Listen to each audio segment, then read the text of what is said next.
can go. Greetings. I know we are having our AGM coming up soon, and one of the things that we are going to do this time, we won't be allowed to meet physically, so we are going to meet digitally. And that, I think, sometimes people, when they hear the word digital, they just have some phobia. You shouldn't have any phobia with the media or the digital media for that. So we are going to use Zoom for this particular AGM. And Zoom is very easy and direct to use, and it's why we've chosen to use it. There are many other options that we can use as apps, but we've chosen Zoom because it's available to many, and many people have had at least some experience with it.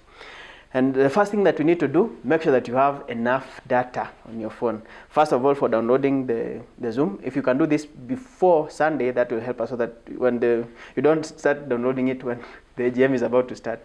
It's good that you download it if you are, if possible today, so that you get even to know how it works, so that on Sunday, it's not trying and seeing how it will work. It will just be to start using it.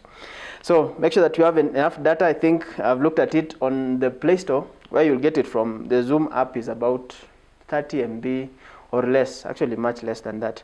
So if you have at least 50 MB, you'll be able to download the Zoom app from your phone.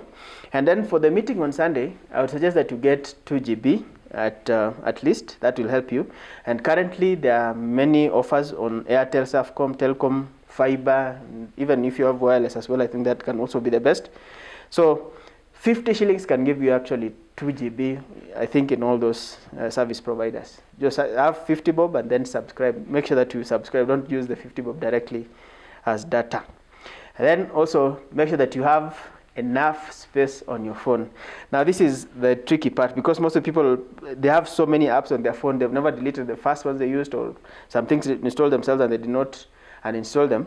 So if you want to see if you have enough space on your phone for downloading something, go to the settings, and if you can click on the setting, that is the gear icon, and then it will take you to the settings of the phone if you're an Android user, and then go down up to device care.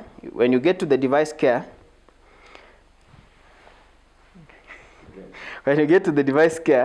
you'll open the device, click on the device care, and then it will show you the options of battery, storage, memory, and security. So what you're interested currently for is memory.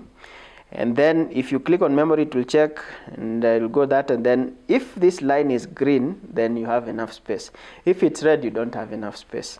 So, and then it will tell you what you can do to clean and free up some space. So if I click on this blue one, it will clean and give me at least some space that I can install the app on my phone with.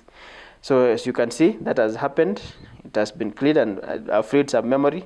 And that's by stopping some background apps. So I've gained some 327 MBs from that. So, and then from that point, if I've confirmed that I have enough space. If it's red here, please make sure that it's green before you proceed, because most likely you will not have space to install that app, though it's small. And if you have at least 50 MBs of available space, that also can still work. Good. And then after you've done that, now we are going to download Zoom, and it's very simple. So I'm on my home page for the phone. What I'll do is to just pull up the menu from below, and that will give me all the menus that I have. So if I pull it up this way, it will bring me all the apps that are on my phone. And then I just go down to P, and if you go along P, you'll see phone, photos, play, music, and then Play Store. We are interested in Play Store because that is where you download apps from. You click on Play Store, it will bring you to this page. Up here they have a place that they've written search for apps and games. If I click there, I'll type in Zoom app, and then I click on this search icon down here, and then it will bring me Zoom Cloud Meetings. That should be the first one. It's called, official name for Zoom is Zoom Cloud Meetings. And then it will, on the side there, you can see it saying install. I click on install, and then it will do what it's doing. As you can see, it's 21.28 MB. But when it's being used on the phone, it will be more than that. This is just what you need to have it starting on your phone. And it's very easy. There are many other apps that have a similar name, but don't be taken in by any of them. Just look for Zoom Cloud Meetings, and the icon you can see here, that's what can give an idea of what it looks like. It's just the squarish thing that has round edges on the edges are round. Then there's a camera in the middle, and it doesn't have any other thing apart from just the camera. So here we go. It has finished downloading, so it's installing now. So we'll open the app now. On the side there, as it has told us, and this is what you'll see. If you open, you see start a meeting, start or join a video meeting on the go, join a meeting, sign up or sign in. So for now, we don't even touch this particular part. You can scroll and see what the other things are, what they are saying. Basically, this is their own stuff. They're trying to tell you what it can do. What we'll just do now, we'll just get out of there and then go to WhatsApp, where we'll assume we'll be receiving a link from.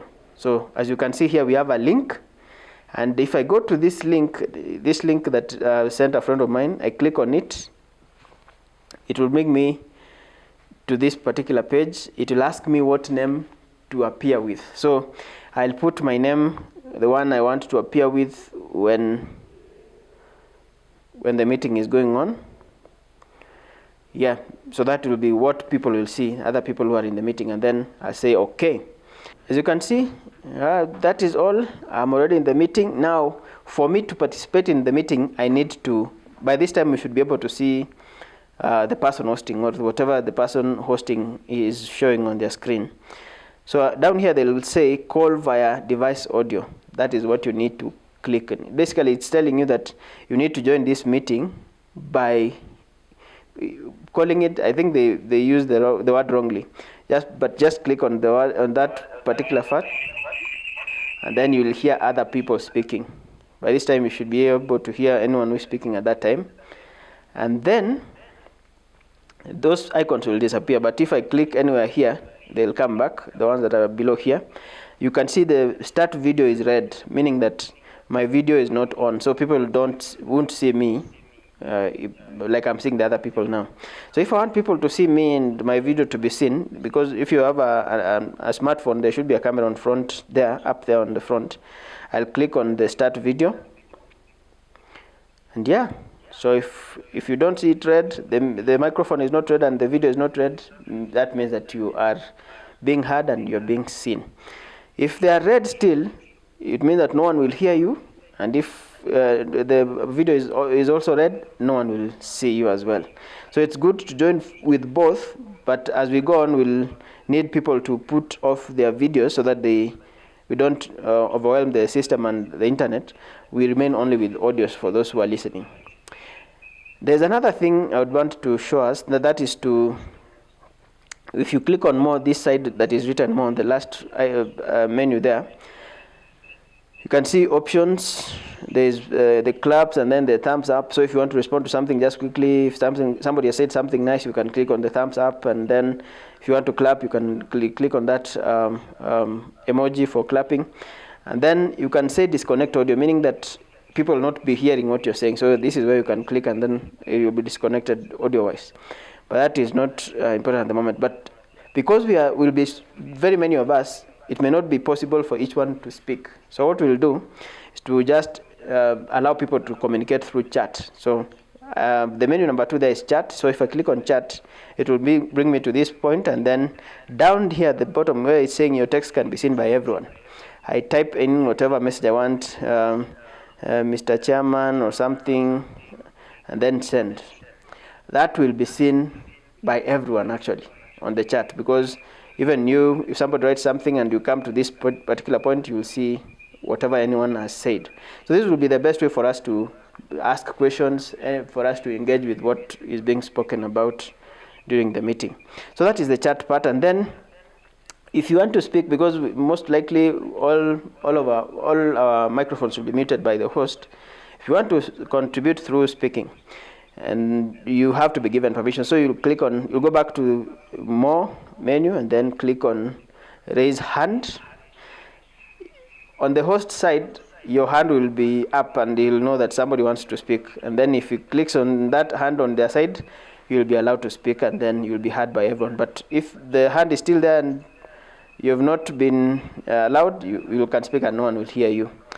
So basically, those are the things we need to learn as basics for now. I don't think it's hard for anyone so far, and if there are still questions, please ask young people. Most of them know and they can figure out this quickly. And when the meeting is over and you want to leave, you go back to this page, and up top right here you can see the word leave. You click on it and you've left the meeting. You will not be participating in the meeting. It will go on, but you're not there. But also at the end of the meeting, when the host closes and ends the meeting, everyone else will be removed from the meeting. The link you used actually will expire. You will not be able to use it again for another meeting. And that's just it. Nothing more, nothing